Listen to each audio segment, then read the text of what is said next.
ایک دن محمد صلی اللہ علیہ وسلم مدینہ میں اپنے خالہ کے گھر آرام فرما رہے تھے۔ اچانک ان کی آنکھ کھلی اور وہ مسکرا رہے تھے۔ ان کی خالہ ام حرام نے پوچھا کہ یا رسول اللہ، آپ کیوں مسکرا رہے ہیں؟ تو آپ صلی اللہ علیہ وسلم نے کہا کہ مجھے اسی وقت ایک ویژن دکھایا گیا ہے کہ میری امت کے کچھ لوگ سمندروں پر جنگ کے لیے ایسے جا رہے ہیں جیسے بادشاہ اپنے تخت پر ہوتے ہیں۔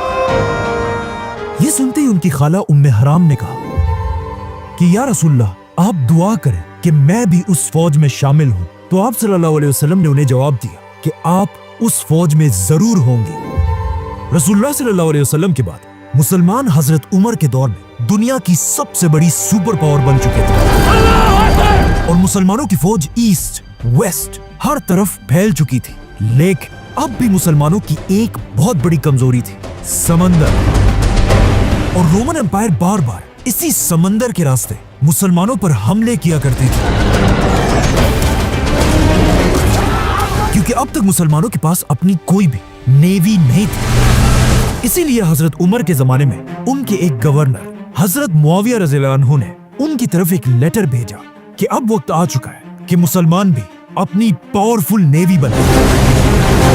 لیکن حضرت عمر نے ایسا کرنے سے بالکل انکار کر دیا، کیونکہ اس سمندر میں پچھلے 700 سال سے رومن امپائر کا راج تھا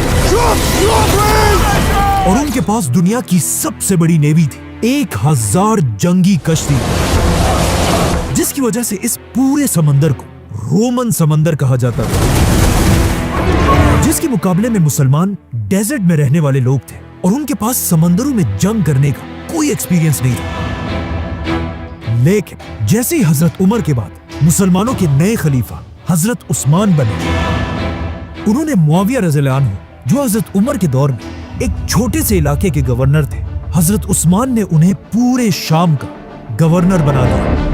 اور ایک بار پھر معاویہ رضی اللہ عنہ نے اپنے کزن حضرت عثمان کی طرف وہی سیم لیٹر بھیجا، لیکن حضرت عثمان نے انہیں جواب دیا کہ جب حضرت عمر تمہیں نیوی بنانے سے روک رہے تھے تب میں ان کے پاس ہی کھڑا تھا، مطلب اب بھی نیوی بنانے کی اجازت نہیں ہے۔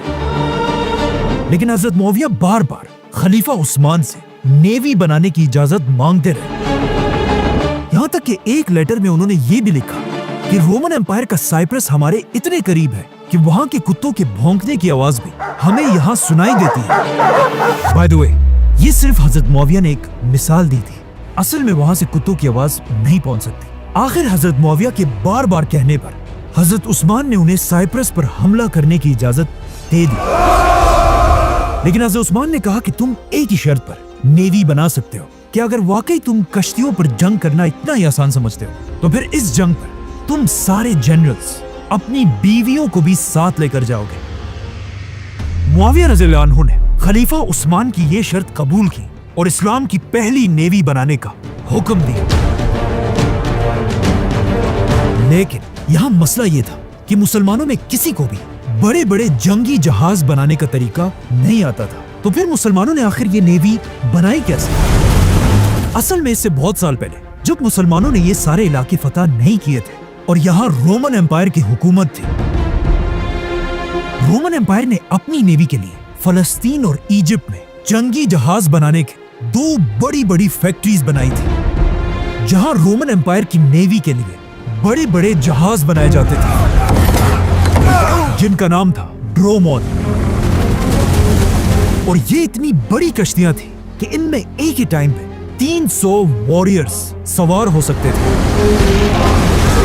لیکن اب جب مسلمانوں نے رومن امپائر سے یہ سارے علاقے فتح کیے، کشتیاں بنانے کی یہ 2 فیکٹریز بھی مسلمانوں کے ہاتھ آئی، جو پہلے تو مسلمانوں کے کسی کام کے نہیں تھے، لیکن اب خلیفہ عثمان کے آرڈرز پر ان فیکٹریز کو دوبارہ کھولا گیا اور معاویہ رضی اللہ عنہ نے کرسچن انجینئرز کو اپنے پاس بلایا کہ اب رومن امپائر کے لیے نہیں بلکہ ہمارے لیے سمندری جہاز بنا، اور اس طرح اسلام کی پہلی نیوی تیار ہونے لگی۔ جیسے ہی کچھ کشتیاں تیار ہوئی تو خلیفہ عثمان کے آرڈرز کے مطابق حضرت معاویہ اور ان کے جنرلز اپنی بیویوں کو ساتھ لے کر سائپرس فتح کرنے کے لیے روانہ ہوئے۔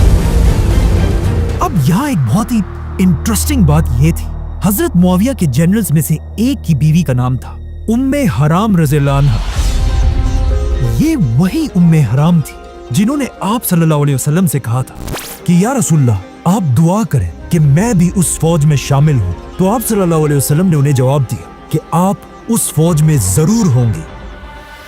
जैसे ही मुसलमानों की फौज साइप्रस पहुंची, साइप्रस के सारे लोगों ने मुसलमानों के सामने सरेंडर कर दिया। ये इस्लाम की नेवी की सबसे पहली फतह थी। लेकिन जैसे ही मुसलमान यहाँ पहुंचे, उम्मे हराम अपने घोड़े से गिरकर शहीद हो गई और यही साइप्रस में आज तक उनकी कब्र है, जिन्हें तुर्की में हाला सुल्तान के नाम से याद किया जाता है।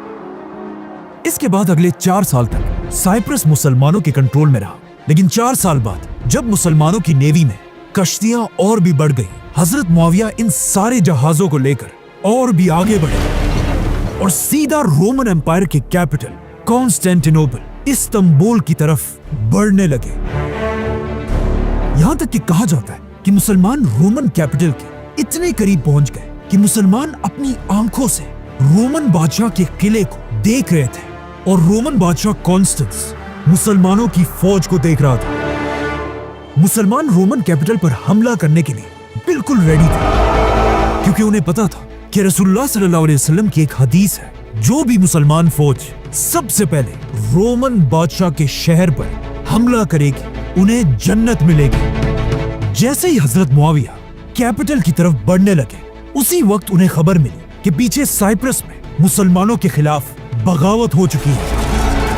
और ये सुनते ही हजरत मुआविया रज़ियल्लाहु अन्हु रोमन कैपिटल पर हमला किए बगैर ही अपनी पूरी फौज के साथ वापस साइप्रस की तरफ फुल स्पीड रवाना हुए और एक बार फिर साइप्रस को दोबारा फतह किया, लेकिन इस बार तलवारों से। मुसलमानों की फौज को अपनी कैपिटल के इतने करीब देखकर अब रोमन बादशाह और बर्दाश्त नहीं कर सकता था और उसने फैसला किया कि अब मैं इन मुसलमानों को रोमन नेवी की असल ताकत दिखाऊंगा, ताकि इन्हें पता चले कि समंदर में असल जंग होती क्या है। जिसके बाद रोमन बादशाह कॉन्स्टेंस खुद 500 जंगी जहाज ड्रोमोन्स लेकर खिलाफत पर हमले के लिए रवाना हुआ।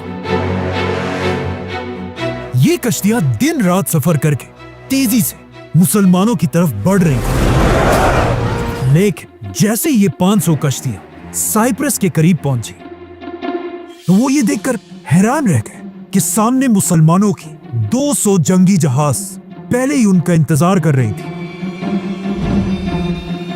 क्योंकि रोमन बादशाह के इस हमले की खबर खलीफा उस्मान तक पहले ही पहुंच चुकी थी और उन्होंने फौरन शाम के गवर्नर मुआविया और इजिप्ट के गवर्नर अब्दुल्ला की तरफ दोनों की तरफ हुक्म भेजा कि अपनी पूरी नेवी को लेकर रोमन बादशाह को रोकने के लिए रवाना हो। और अब ये दोनों जनरल्स मिलकर अपनी 200 कश्तियों के साथ रोमन नेवी के सामने खड़े थे। इजिप्ट के गवर्नर अब्दुल्ला बिन साद की कश्ती मुआविया रज़ियल्लाहु अन्हु से ज्यादा थी, इसीलिए इस जंग के बड़े जनरल अब्दुल्ला बिन साद थे। जैसे ही मुसलमानों और रोमन्स की नेवी एक दूसरे के आमने सामने हुई, यहाँ पर एक बहुत बड़ा मसला था। समंदर की हवाएं मुसलमानों की कश्तियों के अगेंस्ट चल रही थी और मुसलमानों की कश्तियों को पीछे धकेल रही थी। मतलब अगर जंग शुरू हो जाती, रोमन नेवी मुसलमानों की कश्तियों को तेजी से क्रश कर सकती थी और इन हवाओं की वजह से मुसलमान कुछ नहीं कर सकते थे। ये देखकर मुसलमानों के जनरल ने हुक्म दिया कि सारे कश्तियों के एंकर्स गिरा दिए जाएं और कश्तियों को अपनी अपनी जगह पर रोक दिया जाए। जिसके बाद मुसलमानों के जनरल ने रोमन बादशाह की तरफ एक मैसेज भेजा कि मैं जो कहता हूं, समंदरों पर जंग करने से अच्छा है हम किसी अच्छी सी बड़ी जमीन पर जंग करें। ये बात सुनकर रोमन बादशाह मुसलमानों पर हंसने लगा और उसने अपनी पूरी फौज से पूछा कि हमें क्या करना चाहिए, जिसमें पूरी रोमन फौज नारे लगाने लगी, क्योंकि उन्हें पता था कि जमीन पर तो मुसलमानों का मुकाबला कोई नहीं कर सकता, लेकिन समंदरों पर सिर्फ रोमन्स का राज है। ये देखकर रोमन बादशाह ने मुसलमानों को जवाब दिया, जंग समंदर पर होगी, समंदर पार। अब जब रोमन्स मुसलमानों की फौज पर हंस रहे थे, ये देखकर मुसलमानों के जनरल ने हुक्म दिया कि सारे एंकर्स उठा दिए जाए। जैसे ही मुसलमानों ने एंकर्स उठा दिए, अचानक आउट ऑफ नोवेयर समंदर में हवाओं का रुख बदल गया और मुसलमान नारे लगाने लगे। इसी के साथ मुसलमानों की कश्तियों के सारे सेल्स खोल दिए और मुसलमानों के 200 जंगी जहाज फुल स्पीड रोमन्स की तरफ बढ़ने लगे। इस तरह अचानक हवाओं का रुख बदलते देखकर रोमन एम्पायर का बादशाह घबराने लगा और उसे याद आया कि इससे कुछ ही दिन पहले उसने एक ख्वाब देखा था। और जब उसने एक ख्वाब अपने नजूमियों को बताया, उन्होंने अपने बादशाह से कहा, माय किंग, काश आप उस रात सोते ही ना और ये ख्वाब ना देखते, क्योंकि इस ख्वाब का सिर्फ एक ही मतलब है, शिकस्त, डिफीट।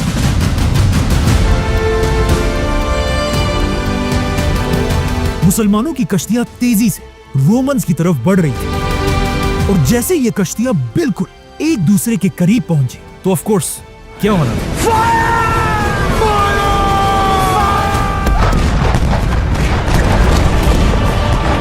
नहीं, ऐसा नहीं था। उस जमाने में ये वाली तोप जो गन पाउडर से चलती है इजाद ही नहीं हुई थी और लोग कश्तियों में भी तीरों और तलवारों से लड़ते थे। तो जैसे ही मुसलमान रोमन्स के करीब पहुंचे, इससे पहले ही मुसलमानों ने अपनी सारी कश्तियों को एक दूसरे के साथ मजबूती से बांध दिया था, जिसका मुसलमानों को यह फायदा हो कि मुसलमानों की सारी कश्तियां बिल्कुल स्टेबल थी और मुसलमानों की तीरें सीधा अपने निशाने पर लगती थी। और रोमन्स की कश्तियां हिलने की वजह से उनका हर टारगेट मिस हो रहा था। ये इतनी खतरनाक जंग थी कि इसे आज तक समंदरों की जंगे यरमूक कहा जाता है, क्योंकि ये उस जमाने की दुनिया की सबसे बड़ी समंदरी जंग थी। जैसे ये दो नेवीज आपस में टकराई, मुसलमानों ने अपनी कश्तियों को रोमन्स की कश्तियों से भी बांध दिया, जिससे अब समंदर के बीच में ही एक बहुत बड़ा जंग का मैदान बन गया। अब जब यहाँ एक बहुत ही खतरनाक जंग चल रही थी, अचानक आसमान में बादल गरजने लगे और समंदर में एक बहुत बड़ी तूफान शुरू हुई। लेकिन ये जंग इस सख्त तूफान में भी जारी रही। अब तक तो मुसलमान ये जंग जीत रहे थे, लेकिन अचानक रोमन्स ने अपनी पूरी ताकत के साथ सीधा मुसलमानों के जनरल अब्दुल्ला बिन साद पर हमला कर दिया और उनकी कश्ती को अपनी कश्ती से बांधकर जंग से दूर ले जाने लगे, ताकि अपने जनरल को मरता देखकर मुसलमानों का मोराल टूट सके। यहाँ तक कि मुसलमानों का जनरल जख्मी भी हो गया। लेकिन आखिर एक मुसलमान ने अपनी जान पर खेलकर इन दोनों कश्तियों के दरमियान रस्सी को काट दी और मुसलमानों के जनरल की जान बचा ली, लेकिन खुद समंदर में गिरकर शहीद हो गए। ये देखकर मुसलमानों का जज्बा और भी बढ़ा और उन्होंने इतना जबरदस्त हमला किया कि रोमन्स की 500 कश्तियां एक एक करके गिरने लगी और रोमन बादशाह को भी समझ आ गए कि अब कुछ नहीं हो सकता। कहा जाता है उसने अपने बादशाह का ताज उतारकर एक आम सोल्जर के कपड़े पहने और किसी तरह अपनी जान बचाकर वहां से भाग गए। और इस तरह मुसलमान खलीफा उस्मान के दौर में समंदरों की यरमूक जीत गए।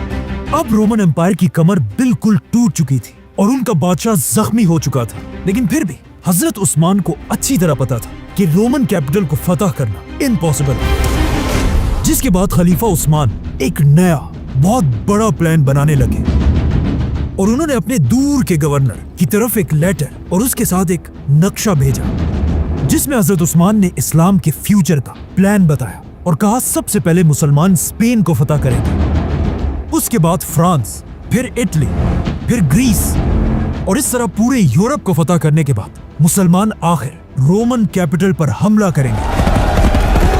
लेकिन ऐसा नहीं हुआ, बल्कि आज तक खलीफा उस्मान का ये प्लान पूरा नहीं हो सका, क्योंकि जैसे ही हजरत उस्मान ने ये प्लान बनाया, खलीफा उस्मान रज़ियल्लाहु अन्हु को मुसलमानों के ही एक ग्रुप ने शहीद कर दिया। लेकिन शहीद होने से पहले खलीफा उस्मान ने दुनिया के समंदरों पर राज करने वाले 700 साल पुरानी रोमन नेवी को बिल्कुल खत्म कर दिया था। सब्सक्राइब